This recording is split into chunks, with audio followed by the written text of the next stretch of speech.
네, 오늘은 누가복음 15장 11절부터 20절 상반절까지의 말씀을 보는 거에서 큰 것을 얻은 사람이라는 제목으로 주의 말씀 전달될 것입니다. 오늘 제목이 어떻게 된다고요? 큰 것을 얻은 사람. 한 번 더 시작. 큰 것을 얻은 사람. 아멘. 이 제목의 말씀 전달 때 하늘로부터 하나님의 놀라우신 은혜와 사랑과 능력과 복, 지혜와 지식과 기쁨과 평화가 함께 전달되어 충만할 줄로 믿습니다. 믿음으로 받으시기 바랍니다. 아멘. 참 기대를 가득 안고 그 말씀을 받으시기 바랍니다. 아멘. 네. 지난 시간에 이어서 오늘은 우리에게 잘 알려진 돌아온 탕자의 이야기가 본문이 되고 있습니다. 지난 시간에는요, 오리엔테이션 시간이었어요. 개론적인 시간이었습니다. 그래서 짧은 시간에 우리가 3주 동안, 오늘부터 3주 동안 알아보아야 할 둘째 아들에 대해서, 아버지에 대해서, 그리고 첫째 아들에 대해서 한 번에 다 개론적으로 간략하게 좀 알아보는 그런 시간이었습니다. 그래서 오늘부터는 말씀이 또 이어지는데요. 오늘은 둘째 아들에 집중해서, 그리고 다음 주는 아버지에게 집중해서, 그리고 그 다음 주는 첫째 아들에 집중해서 하는 말씀을 전달받도록 하겠습니다. 기대를 갖고 믿음으로 받으시기 바랍니다. 네. 오늘 본문의 내용을 이렇게 잘 알고 있는 내용입니다. 그렇죠? 네, 돌아온 탕자의 이야기입니다. 오늘 아까 말씀드렸듯이 둘째 아들에게 좀 집중해서 한 말씀 받겠습니다. 아멘. 아멘. 둘째 아들이 아버지에게 이야기를 하죠. 뭡니까? 나에게 돌아올 아버지의 재산 나에게 미리 좀 땡겨주세요 라고 이야기합니다. 이 말 뭐예요? 상속이 아니라 증여를 해달라라는 거죠. 어째서 아들은 아버지에게 자기가 받기로 약속됐고 보장되어 있는 그 재산을 상속이 아닌 증여를 해달라라고 했을까요? 왜 미리 달라라고 이야기했을까요? 왜 그랬을 것 같으세요? 왜 그랬을 것 같아요? 자기가 뭔가 이유가 있는 거예요. 이유가 있는 거예요. 아무 이유 없이 달라하지 않아요. 이유가 있는 거예요. 분명히 이유가 있습니다. 자, 근데 이게 아버지 입장에서 보면 우리나라 생각에서 보면요, 이게 되게 버르장머리 없는 버르장.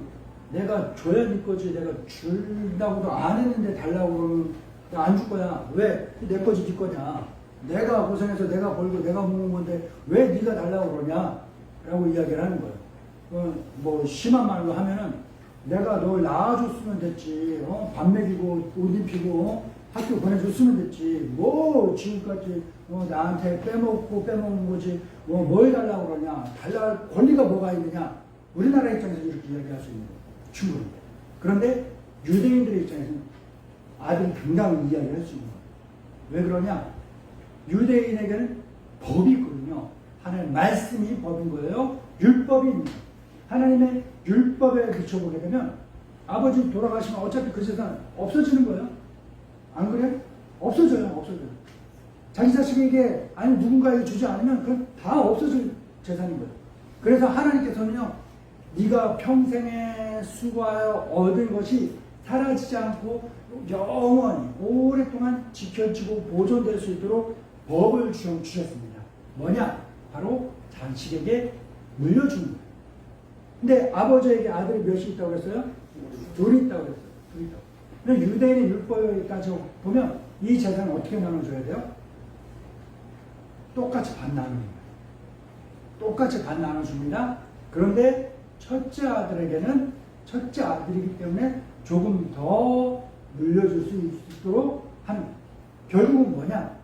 둘째 아들은 첫째 아들에 비교하면 적지만 그래도 당당히 자기가 물려받을 재산이 아버지의 모든 재산 중에서 몇 퍼센트가 정해져 있다라는 거예요. 그래서 이 정해져 있는, 법에 명시되어 있고 법에 따라서 나 아버지에게 더 달라고 욕심 부리는 것도 아니에요. 나에게 주기로 법에 정해져 있는 그만큼만 주세요 라고 이야기하는 겁니다.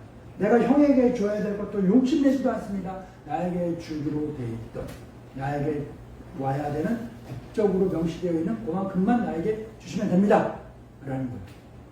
그러니 이 둘째 아들은 이런 율법에 입각해서 아버지에게 요구하는 거예요. 그러니까 버르장머리 없는 게 아니에요. 당당한 권리를 주장하는 거예요. 근데 왜 이렇게 이야기할까? 아까 말씀하셨던 것처럼 이 아들에게도 뭔가 이유가 있습니다. 분명히 자기 나름대로의 계획이 있고 자기 나름대로의 생각이 있기 때문에 그걸 달라 했다라는 거죠. 자, 아버지가 아들을 어떻게 할까요? 평상시에 아버지는 아들을 미워했을까요? 못마땅했을까요? 아유, 저 모질이 하면서 그렇게만 느끼고 있었을까요? 아니에요. 분명히 아버지는 아들을 사랑했어요. 아버지는 아들을 진심으로 사랑하고 아끼기 때문에 어떻게 했을까요? 아들이 아버지에게 나 아버지의 유산을 상속받지 않고 증여받겠습니다 했을 때 아버지는 아들을 사랑하기 때문에 어떻게 했을까? 그 말을 듣고서 어떻게 했을 것 같아요? 그대로 들어줘야 돼요. 왜? 당당하게 자기 권리를 주장하니까 기특한 거예요. 그리고 나름대로 내가 아들을 사랑하기 때문에 하는 거고, 또 세 번째는 뭘까? 나름대로의 계획이 있겠지. 생각이 있으니까. 자기는 언제까지 내 품 안에서 이게 끌어안고 있을 거예요. 얘도 빨리 장가도 가고 가족도 꾸리고 자기 나름대로의 가업을 이끌어 가야 할 텐데 언제까지 내가 부여잡고 뭉쳐잡고 있다가 아무것도 내 죽을 때까지 아무것도 못하고 그냥 숨만 깔깍깔깍 쉬다가 나 죽고 나서 세상에 턱 내동댕이 쳐졌을 때 얘가 도대체 어떻게 살까? 아버지가 아들을 사랑하기 때문에 아는 거야. 그래, 네가 뭔 계획이 있구나. 네가 마음속에 둔 생각이 있구나. 그래, 그걸 펼쳐봐. 내가 나름대로 힘내줄게 하면서 아버지는 더 많이 주지도 않고 율법에 명시된 만큼만 아들에게, 둘째 아들에게 주고 첫째 아들에게도 똑같이 율법에 명시된 대로 나눠 주었습니다. 둘째 아들에게만 줬다 하지 않아요. 둘째 아들이 이야기하니까 첫째 아들에게도 똑같이 나눠줬다. 한번 볼까요? 말씀을 누가복음 15장의 11절부터 12절입니다. 시작.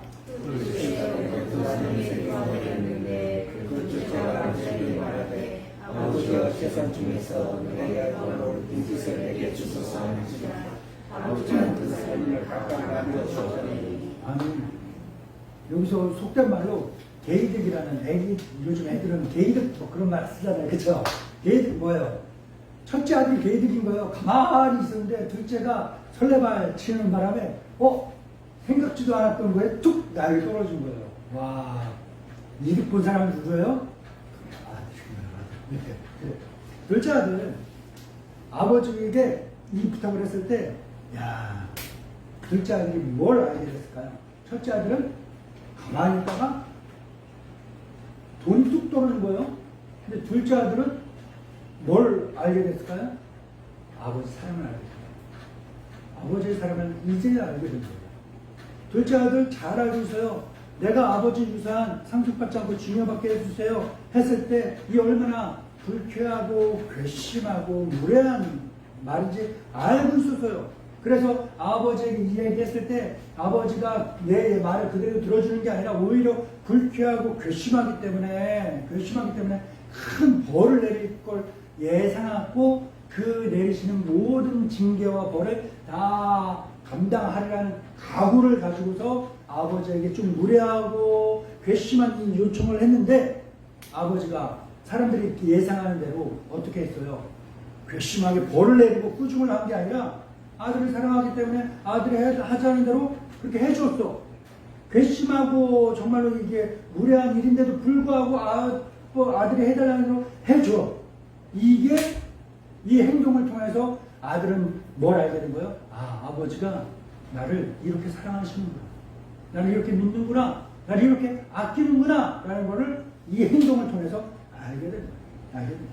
얼마나 나를 사랑하시는지, 나를 생각하시는지, 나를 아끼시는지 안다는 거죠. 이제 상당한 재산을 소유하게 된 둘째 아들. 자, 왜 이 무례한 부탁을 했을까? 이 괘씸한 이야기를 했을까? 원하는 걸 얻었으니까 이 이야기를 했던 이유가 있을 거 아니에요. 그쵸? 그걸 실행에 옮깁니다. 옮겨요. 뭘까요? 예. 가장 먼저 부동산으로 받은 거예요. 이거 다. 부동산으로 받아서 현금화 시켜야 돼요. 땅덩어리 잘라갖고 이구지리를 갈 수는 없잖아요. 그쵸? 예. 그러니까 현금화 시킵니다. 근데 이것도 아무한테나 팔지 않아요. 유대인의 율법에 명시되어 있는 기준이 있습니다. 곡식이나 그런 거는 모르겠는데 땅, 부동산 같은 경우는요 함부로 팔지 못하고 소유권 이전을 아무에게나 못합니다. 율법에 명시된 대로 하자면 이 아들의, 둘째 아들의 이 기준으로 따져본다면 이거를 소유권 이전할 수 있는 순위가 정해져 있어요. 누구냐? 부모님 살아계셔야지? 네, 그럼 부모님이 제일 먼저 이 소유권을, 이 둘째 아들이 이 땅을 내가 지킬 수가 없게 될 것 같습니다. 이 세금이 너무 많습니다. 아니면 여기서 내가 오늘 사준, 본문 말씀처럼 내 사준 때문에 내가 이 땅에서 농사를 짓거나 할 수가 없겠습니다. 비워둬야 될 것 같습니다. 했을 때 이 땅을 기업 물을 자라고 하는데 성경에는 이거를 살 수 있는 권리가 제일 먼저 누구에게 있냐? 부모님 살아계시니까 부모님에게 있다는 거예요. 그리고 부모님 난 너에게 다 주고 줬으니까 이것까지는 못하겠어 하면은 그 권리가 두 번째 이순위에게 넘어가요. 누굴까요? 형에게 넘어가요. 형, 나도 왜 돈이 없어? 이거 아버지 재산 증여받느라고 세금도 안 해갖고 나 현찰이 없네. 안 돼. 하면 이게 어떻게 될까? 아버지의 형제에게, 자기 뭐 삼촌이나 고모는 아니고 삼촌 정도 되시는 분들에게 권리가 넘어갑니다. 그런데 이 분들이 다 돌아가셨어. 그럼 어떻게 해야 돼? 아버지, 형제들의 자손. 그러니까 둘째 아들의 기준으로 사촌이나 5촌, 6촌 정도 되는 사람들에게 순위가 이렇게 넘어가요. 결국 뭐예요? 이 부동산이라는 땅이라는 재산이 바깥으로 안 가고 이 한 가문 안에서만 머물 수 있도록 한 거예요.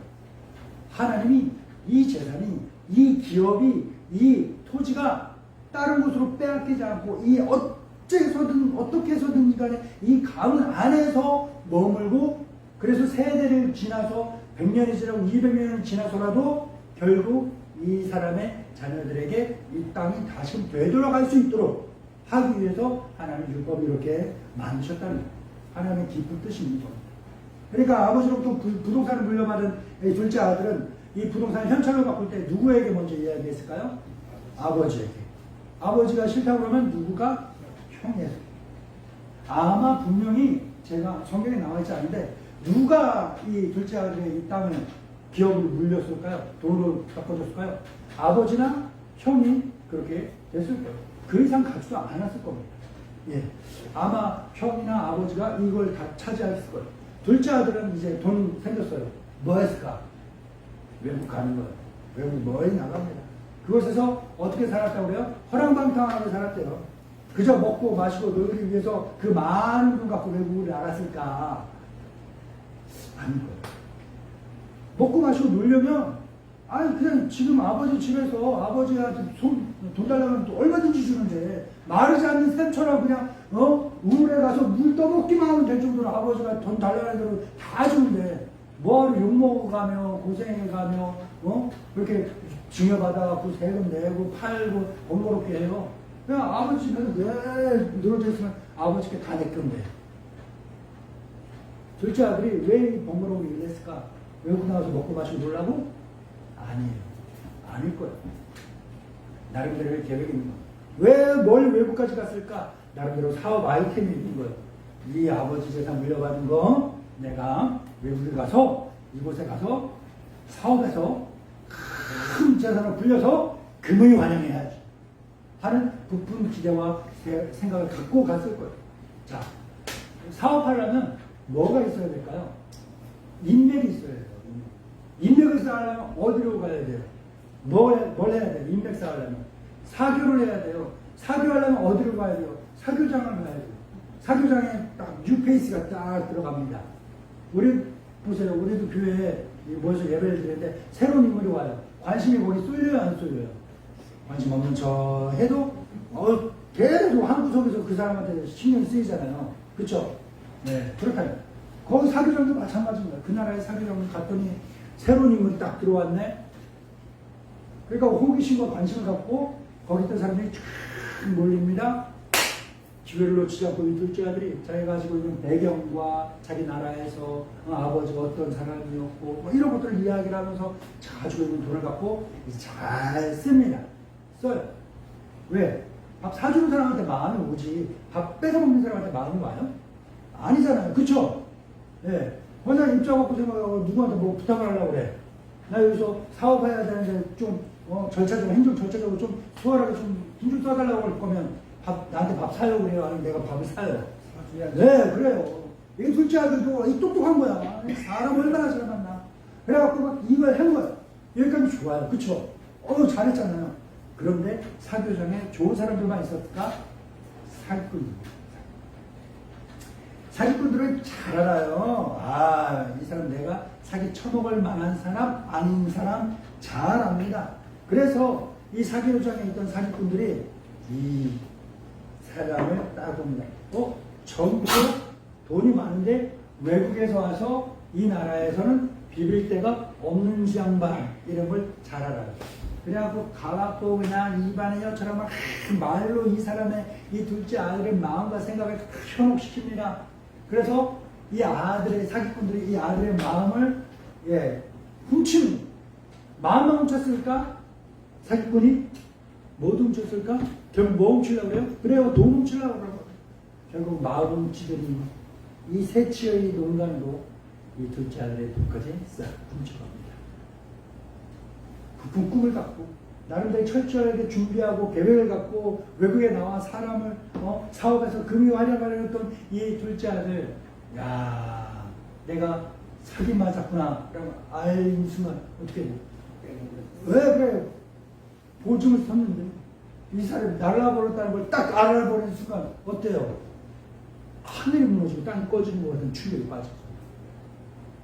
그래요. 설상가상으로 이 나라에 흉년이 들었네. 먹을 게 없어. 그나마 있던 잔돈 부스러기까지 싹 다 털려버리고 알그지가 되어버린 거예요. 한번 이어지는 말씀 볼까요? 13절 14절입니다. 시작. 우리 아들이여 둘째 아들이 재물을 다 모아가지고 온 나라에 거기서 허락하여 그 재산을 관리하더니 아홉세 후 그 나라에 크게 흉년이 들어 그가 비로소 궁핍한지라. 심지어 먹을 게 없는 거예요. 그러니까 지난 시간에 말씀드렸던 것처럼 유대인들이 혐오하는 동물이 뭐예요? 돼지. 돼지. 이 돼지 농장에 가서 돼지 치는 거예요. 근데 돼지 치는 걸로 끝나는 게 아니라 사람 밥도 아니라 돼지 밥. 지난 시간에 뭐라고 그랬어요? 요즘 표현으로 하면 음식물 쓰레기. 음식물 쓰레기라도 좀 이렇게 먹으려고 했는데 그것도 먹지 못하게 사람들이 하잖아요. 야, 이 비참함, 이 참담한 상황에 처하게 된 게 이 둘째 아들입니다. 15절 16절입니다. 시작. 가서 그 나라 백성 중 한 사람에게 붙였으니 그가 그를 들로 보내어 돼지를 치게 하였는데 그 돼지가 문종 열매로 죄를 퇴소하되 죽을 자가 없는 것이라. 야, 아들이 돼지 틈에 누워. 돼지 틈에 누워. 혐오. 그 사람 싫어하는 사람이 있어요, 없어요? 있죠. 근데 그 사람들이 많아. 내가 싫어하고 불편하고 어려운 사람들이 많은 그곳에 혼자 덩그러니 가 있어. 어떨까요? 그것도 내가 가기 싫은데 등 떠밀려갖고 막. 비참하죠. 네, 그래요. 비참하고 참나. 이 더러운 돼지, 우리 돼지똥과 돼지 오줌이 찌뻑찌뻑 알잖아요, 우리. 그쵸? 먼저 아시죠? 예. 알죠? 밟아보셨잖아요. 예. 거기에 다 누워갖고 밤하늘의 별 바라봅니다. 검 하늘에 밝게 빛나는 저 별과 달은 그냥 별이 아니고 그냥 달이 아닙니다. 검은 하늘을 밝게 빛나는 희망. 자기 참담한 상황을 이겨낼 수 있게 하는 새로운 희망이 반짝반짝 빛나고 있는 겁니다. 사랑하는 믿음의 동반자 여러분, 우리가 삶을 살아가다 보면 이렇게 둘째 아들의 상황처럼 참 크게 상처받고 아프고 고통스럽고 비참하고 참담할 때 절망하고 정말 삶의 모든 것들을 다 끝내버리고 싶은. 지금 저는 뭐 설교하면서 이슈되는 이야기들을 한참 지난 다음에 하는 스타일인데 좀 가슴 아픈 일들이 최근 많이 있었죠. 예, 좀 어이없고 정말 퉁퉁 터지는 일들이 있었는데 그 중에 한 가지가 이제 아주 어린 초등학교 선생님이 스스로 이제 목숨을 끊었다라는 그런 일을 들었다. 왜 그랬는지 막 떠도는 이야기들이 많이 있지 않습니까? 얼마나 힘들면 그렇게 했을까라는 생각이 들긴 합니다. 그런 상황이 오고 싶은 그럴 때가 살다 보니까 저도 수차례 그런 상황들을 겪게 됐고 그런 마음을 죄송합니다. 저도 목사님인데도 불구하고 정말로 나 이거 죽음 끝나지 않을까 싶은 생각에 그런 시도를 몇 번이고 했던 적들도 있었습니다. 예. 그런데 그때마다 우리 살다 보면 이런 경우 있잖아요. 그런데 그때마다 둘째 아들처럼 이겨나온 거예요.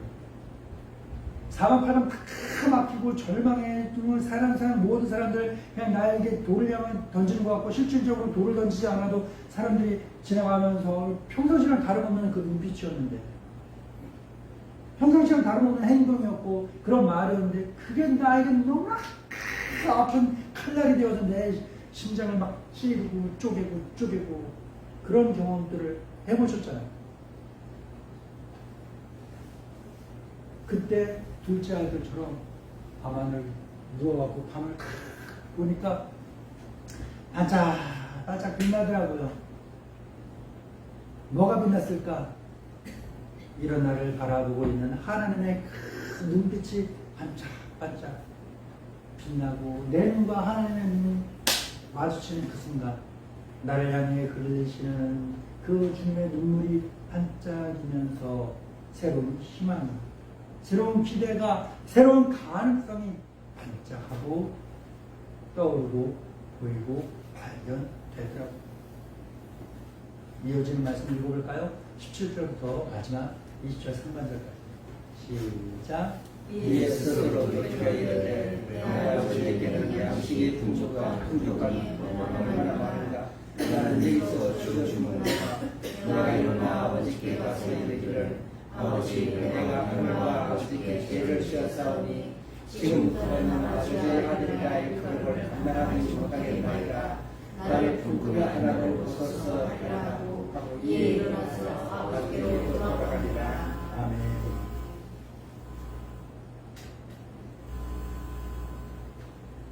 네. 이제 아들이 이제 마지막 힘을 다 해서 할 게 딱 한 가지 남았어요. 뭐예요? 아버지 집으로 돌아가는. 뭐라고요? 아버지 집으로 돌아가는. 온 힘을 다해 아버지. 떠나올 때, 아버지 집을 떠나올 때 지났던 그 길 똑같이 지나는 거예요. 그때 봤던 모든 산천들, 초목들은요, 뭘로 보였을까요? 벅찬 기대와 샤방 반짝반짝 블링블링 빛나는 기대와 밝은 미래로 보였어 보여. 그런데 이제 다시금 돌아가는 아버지 집에서 보는, 그 길에서 보는, 아버지 집으로 돌아가는 그 길에서 보는 똑같은 산천과 초목들은 뭘로 보여요? 아픔과 상처와 눈물로 얼룩지고 산산이 깨진 모습처럼 보이는 거예요. 아들은 큰 고생 끝에 겨우겨우 아버지 집이 있는 동네 어디에 도착하게 됩니다. 그때 멀리서 아버지가 자기 아들 알아보고서 달려와 자기 아들 크게 껴안고 환대하는 것을 경험하죠. 아들은 다시 알게 된 거예요. 이 순간 다시 알게 된 거예요. 아버지가 나를 이렇게 사랑하시는구나. 아버지 나를 이렇게 사랑하고 있구나. 아들은 아버지 환대에 송구해서 아들이 아니라 일꾼의 하나로 여겨달라고 하지만 아버지가 이번엔 단호합니다. 무슨 소리냐고. 네가 내 집에 있을 때나 나갔을 때나 성공했을 때나 못났을 때 망했을 때나 변함없이 내 자식이지 내 아들이지 무슨 소리 하느냐고 하면서 이제서야 아들을 꾸중하고 아들의 모든 잃었던 신분과 모든 것들을 다 회복시켜줍니다. 아버지는요 가장 큰 걸 얻은 거예요. 아무것도 잃은 게 없습니다. 뿐만 아니라 아버지 집으로 돌아온 아들은 무엇을 잃고 무엇을 얻었습니까? 잠깐 자기 소유였던 재물은 잃었습니다. 하지만 아들은 그보다 훨씬 더 큰 걸 얻었죠. 뭐예요? 인생, 야, 녹록지 않구나. 라는 걸 몸소 경험해서 깨달은 거예요. 그리고 또 뭘 얻었을까요, 아들이? 아버지, 나를 변함없이 이렇게 사랑하시군요. 아, 나를 향한 아버지 사랑 끝이 없구나. 변함이 없구나. 또 뭘 얻었을까요? 엄청 많아요. 둘째 아들은요, 가장 확실한 건 뭐예요? 야, 내 생각과 내 계획이 아니라 삶의 지혜를 구해야겠구나. 나 혼자 잘못되는 이런 선택하면서 살면 안 되겠구나. 라는 걸 알게 된 거예요. 사랑하는 믿음의 동반자 여러분, 이제 우리 집으로 돌아온 둘째 아들 한번 삶이 어땠을까 한번 생각을 해봅시다. 어땠을까요? 집 나가기 전과 후가 똑같았을까요? 집 나가기 전에 어떻게 살았을까요? 하루 어떤 생각하며 살았을까요? 하루하루 어떤 모습으로 생활했을까요? 몇 시에 자고 몇 시에 일어나고 씻기나 제대로 씻었을까? 뭐 하면서 살았을까? 어울리는 사람들은 또 누구였을까? 한번 상상해 보세요. 그냥 답이 뻔히 나오죠. 그림이 나오죠. 근데 집 나가서 그 고생하고 그 실패하고 그 아픔과 그 고통을 겪고 나서 아버지 집을 겨우겨우 돌아왔어. 목숨만 부지해갖고 돌아온 거야. 이후의 삶이 어땠을까? 어땠을까? 아버지의 변함없는 그 사랑을 경험한 아들 어땠을까? 이전과 똑같았을까요? 이전과는 확연히 다른 그러한 삶의 모습을 가지고 살 줄로 믿습니다. 아멘.